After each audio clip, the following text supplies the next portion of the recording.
welcome to Double Edge Reviews. This is a book review show where I first review the book without spoilers, and then we discuss spoilers in the second half.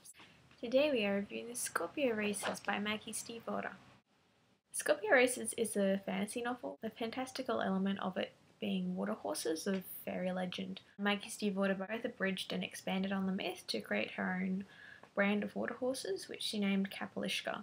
The book takes place on the fictional island of Thisbe, which I presume is off the coast of Ireland. It follows the story of two entrants in Scorpio Races, in which the riders race on these Kapalishka fairy horses. Sean Kendrick and Puck Connolly, they're the two main characters. Sean has won the races 4 years in a row.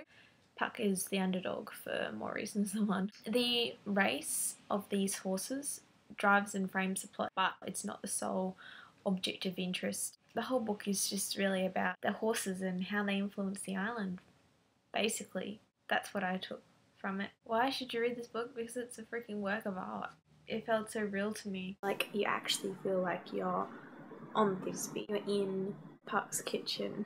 I know that Maggie went to a lot of different locations, like ocean cliffs and that kind of thing, so that she could write it to the best of her ability, and I think that has really paid off because I'm reading it on audiobook and every time I press play it's just like I'm back on Thisbe.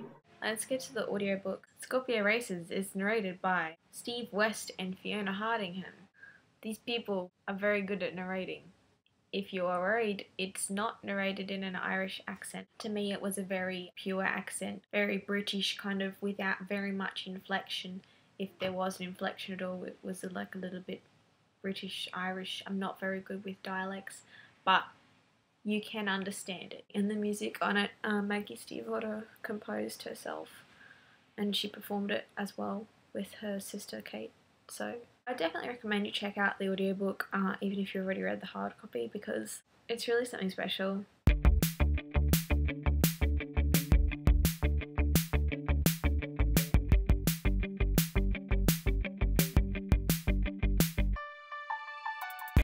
So now to spoilers. Today we have hot chocolate for spoilers. Can you see? Oh my god, it looks so freaking delicious. I really liked all the characters that you are supposed to like in this book, which is rare for me. I have a tendency to not like female characters, especially main female characters, but I liked Puck. None of the characters in this book annoyed me except the ones you were supposed to dislike, like Benjamin Melvin and Mark. Just how she writes, I can imagine all these characters perfectly in my head. Absolutely perfectly, and I don't know if I've ever been able to do this before. Puck looks like me, of course, with my crazy natural hair. This is my Kate Connolly look. Oh my god, every female redhead character looks like me. Such a self-absorbed person. Sean, but yeah, I just have such specific image of him in my mind, and it's just, I can't think of any actor or any person I know that looks like that, and it's just, wow, it's awesome. So that's a testament to the writing.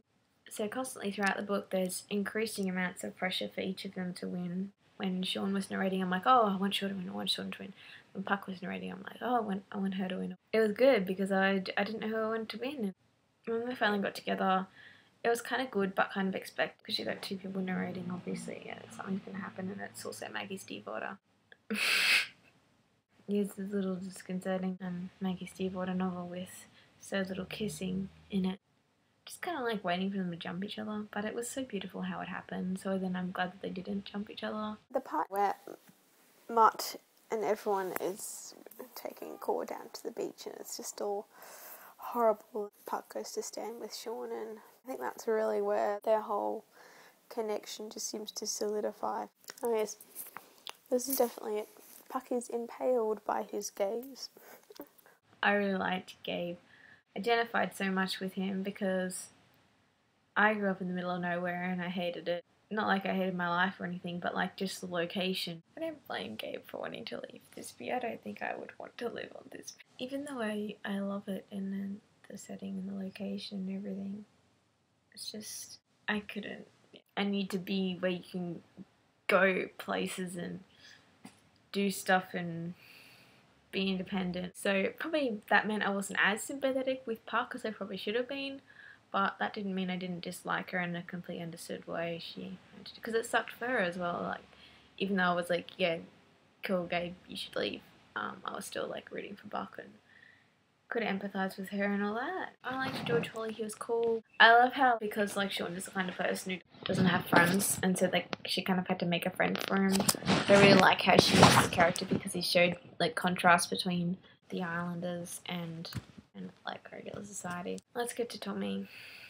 Tommy was one of my favourite characters. I do appreciate pretty people. They are nice to look at. I know he wasn't a very main character, he didn't get very many lines, so you didn't really get to know him. But it was very sad when he died. Did anyone else think when the Kapalishka, what was it, Scarter, and she ate the dog at the beginning? Anyone else think it was Finn? And like you just go, and then you're like, oh, okay, it's a dog that we don't know. That's okay. It's not a character that's been eaten by the cat. By the horse. So the ending, oh my god. And he came back to me.